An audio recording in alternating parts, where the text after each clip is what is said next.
Hey guys, in this video we're going to work through the sentences from the translation worksheet for chapter 4. Now you will notice at the top that they've provided you with all the labels that we're going to be using as we label our sentence. Of course, we are also going to parse every word in the sentence, even though they have not written out the parsings for sentence number 1, as you can see there. They have labeled each word in the sentence. Agricola they have labeled as the subject because it's got a nominative ending. Argumentum they have labeled as the direct object because it's got an accusative ending. And then the verb there is agitat, agitat. Now let's begin ourselves though with sentence number 2. Servi humam in agro arabant. Let's zoom in on the sentence itself. There you go. Now the first step in translating any sentence is to find the verb and parse it.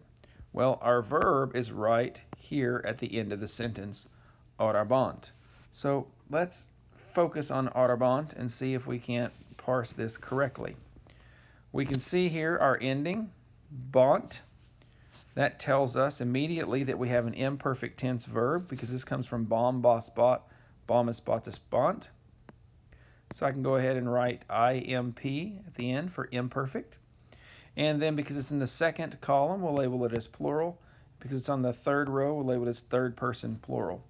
So we have a third person plural imperfect tense verb, which is going to give us the sense of they were blanking. Here it's they were plowing. They were plowing.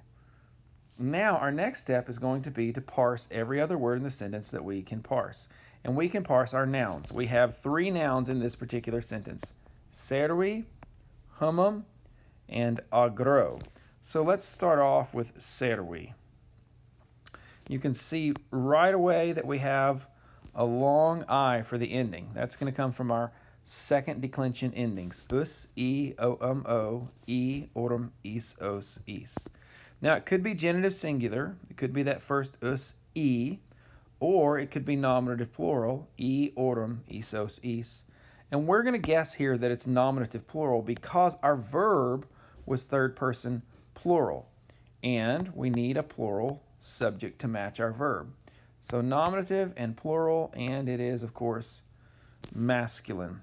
So far what we have is the servants were plowing, or the slaves were plowing.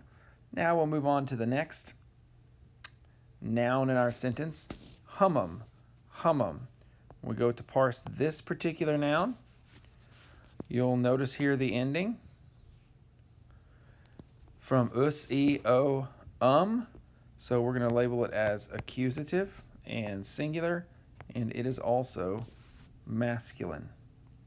Now, the next 2 words actually form a prepositional phrase, and I really wish that we didn't have a prepositional phrase at this point in the sentence because we've not learned about prepositions yet in this year's book.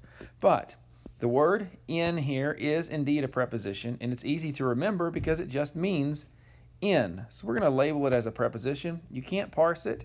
The endings don't change. There are no endings on this word. It's just a preposition, and it means in or on. And then as we take a look at the ending on the word that follows it, agro, agro, it's from us, e, o, o. And if you recall the functions of your cases, you'll remember that the last case, the ablative case, is the case of the object of the preposition. And that's exactly what we have here. An ablative, singular, from ager, agri, so it's masculine. And we're going to simply label it as object of the preposition, object of the preposition. So this phrase that we have in parentheses here means in the field or in a field. So now we can sort of zoom back out. Now we have part of our sentence labeled. We have our preposition, object of the preposition. We have our verb labeled. But we need to label these other words. We have our nominative noun here, so we're going to call that the subject of the sentence, subject noun. And accusative right next to it, we're going to call that the direct object of the sentence. Here again, our preposition, let's make this a little more readable, object of the preposition. And because we have a direct object, we can go ahead and label our verb further as a verb transitive.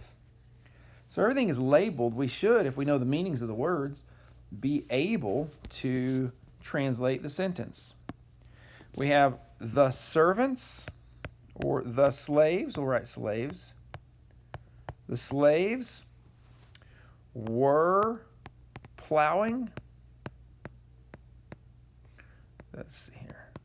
Were plowing Hummum, the ground, or the earth, in a field or the field. Latin doesn't have words like a, an, and the, so we can supply them whenever we feel the need to. So that's sentence number 2. Let's move on to sentence number 3. It's much shorter. We should be able to move through here much more quickly. All right, step number 1, find our verb and parse it. Well, here is our verb, putat. You see the ending there? That is simply a third person singular present tense ending. That comes from ost, mustis unt, putat, putat, from puto, putare, which means to think. So he, she, or it thinks. He, she, or it thinks. And then our noun, discipulus, we have there what we might expect to find. We have a nominative singular ending from us, o. So it is masculine, singular, and nominative. As we label these, we have here our subject noun because it's nominative. And over here we have our verb, just a plain old verb, no direct object, no need to label it as transitive.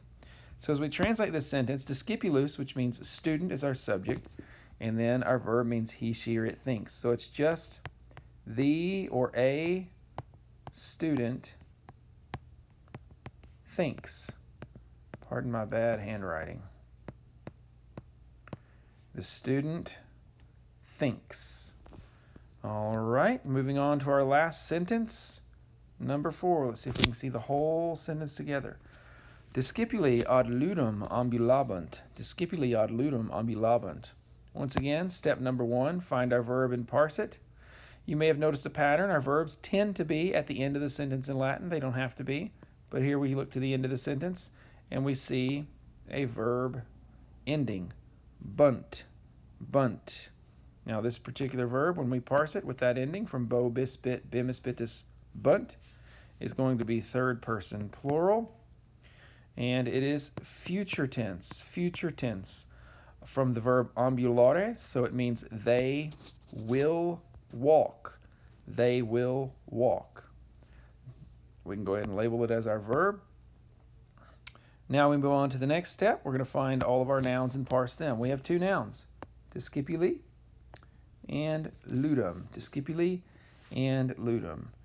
When we go to parse discipuli, we have a third person plural verb, so we're looking for a nominative plural ending. And here we have an ending that can indeed be nominative plural. So that's how we'll parse this, as masculine, plural, and nominative. That makes me think that this is my subject noun, so I'll go ahead and write the label above. And then we move right over here. Here we have another preposition. Not sure why they've chosen to put prepositions in at this point, but we'll mark off our prepositional phrase. We have another preposition. The word odd means to or toward. So we'll say to or toward here. Now, ludum. Ludum, here's our ending. When we parse that, it comes from us, o, so it's going to be accusative, singular, and masculine.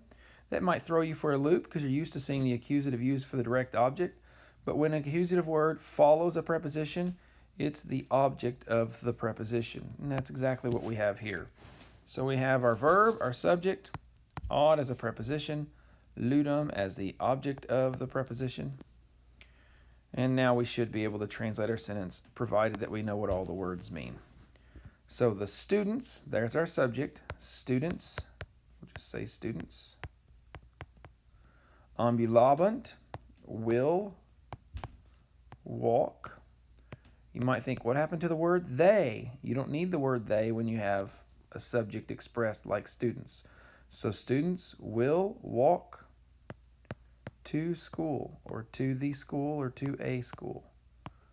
Students will walk, or these students will walk, to school, or to the school. All right, there you have it. Translation worksheet for Chapter 4. See you in class.